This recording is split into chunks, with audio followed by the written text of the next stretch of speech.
Hello guys, your স্পাইল চ্যানেলে তোমাদের অনেক অনেক ভালোবাসা নিয়ে আমি আবার আজকে একটা ব্লগ নিয়ে চলে এসেছি। তো আমরা 25th ডিসেম্বর আমি বুলবুলি বৌদি কীভাবে এনজয় করলাম। তো আমরা ছোট্ট করে এনজয়টা করেছি, মানে ছোট্ট করে রান্নার আয়োজন করেছি, কিন্তু এনজয় করেছি অনেক। তো তোমরা কে কীরকমভাবে এনজয় করলে আমাকে কমেন্টে বলবে।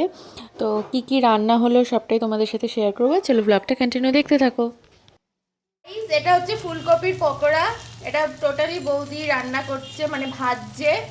তো কিরকম দেখতে লাগছে দেখো। কড়াইটা স্কিপ করে যেও, কারণ কড়াইটা একদমই সুন্দর না, কারণ কড়াইটা মাজে না যেহেতু।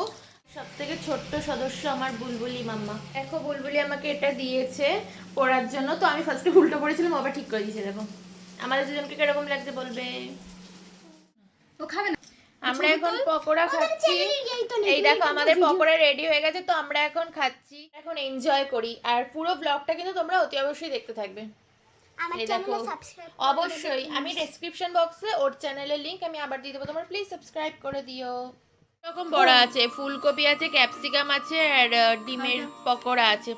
এই দেখো আমরা ফোন চালিয়ে গান শুনতে শুনতে আমরা খাচ্ছি, খুব এনজয় করছি। তো তোমরা কে কিরকম এনজয় করছো আমাকে কমেন্টে বলবে। শোপিস গুলো দেখো কত সুন্দর। ক্রিসমাস ট্রি ওর ভিডিও তো ওর ইউটিউবেও পোস্ট করেছে, তো আমার ভীষণ ভালো লেগেছে, তো আমি একটু পিকচার ভিডিও তুললাম।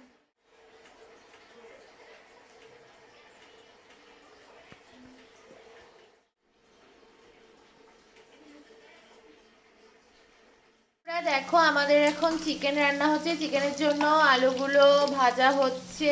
এই যে আমাদের বৌদিমণি রান্না করছে, আমার ছোট্ট ব্লগার ও ভিডিও করছে। আর এই দেখো চিকেন এখানে।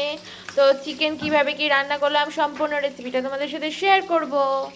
দেখো এটা হচ্ছে আমলকি চাটনি, তাই না? ও আমলকির আচার, এটা বৌদি বানিয়েছে। তো এটা যদি তোমরা রেসিপি দেখতে চাও তাহলে আমাকে কমেন্ট করবে, আমি এটার রেসিপি বলে দেবো। এই দেখো আমি খাচ্ছি, আমার ভীষণ টেস্ট লেগেছে, খুব ভালো লাগছে। এই দেখো, এই দেখো কতগুলো বানিয়ে রেখেছে। আমাকে বলছিল রেখে খেতে, বাট খাচ্ছি না, এখন খাচ্ছি। চিকেনগুলো ভাজা হচ্ছে বন্ধুরা, দেখো চিকেনগুলো পুরো ভাজা হবে, আলুগুলো লাল লাল করে ভাজা হয়ে গেছে। এই যে এখন চিকেন ভাজা হচ্ছে, ভালো ভাজা হবে, তারপরে মাংস কষানো হবে। এখন ভাজা হচ্ছে। গাইস দেখো আমি এখন মাংসের মশলাগুলো ভাজছি। এই যে মাংসগুলো ভাজা হয়ে গেছে, এখন ভাজছি। তারপর রসুন দেওয়া হলো, আস্ত রসুন। তো তোমরা কি তো এরকম আস্ত রসুন খাও? আমার তো বেশ ভালো লাগে, যদি কেউ খাও তাহলে আমাকে কমেন্টে বলবে। এই দেখো আস্ত রসুন 4টে দেওয়া হয়েছে। বৌদি নিজে 3টে খাবে আর আমি 1টা খাবো। এখনো কষানো হচ্ছে। এখন মাংসে মশলা দেওয়া হচ্ছে, সব হ্যান্ডমেড মশলা। এই রেড চিলিটাও বানানো ঘরের।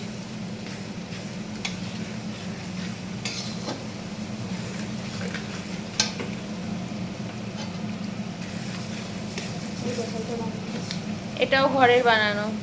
এগুলো সব বৌদি বানিয়েছে। এই লাস্টে যে মশলাটা দিল ওটা আমার মাও বানিয়েছিল।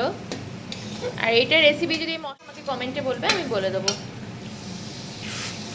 কত সুন্দর কালারটা চলে আসলো দেখো। দেখো এখন কড়াইতে মাংস দেওয়া হলো। ভালো করে, আগে তো মশলা কষানো হয়ে গেছে তোমরা দেখেছো। তো এখন মাংসটা ভালো করে কষানো হবে, আস্তে ধিম আছে এটা করা হবে। তো চলো দেখতে থাকো। তো আমাদের দেখো রান্না পুরো ডান হয়ে গেছে, পুরো রান্না ডান হয়ে গেছে। আজকের মতন আমার ব্লগ এইটুকুই। তো কীরকম লাগলো তোমরা অবশ্যই কমেন্টে জানাবে, আর আমার চ্যানেল নতুন হয়ে থাকলে অবশ্যই সাবস্ক্রাইব করে দিও। চলো টাটা, বাই, টেক কেয়ার।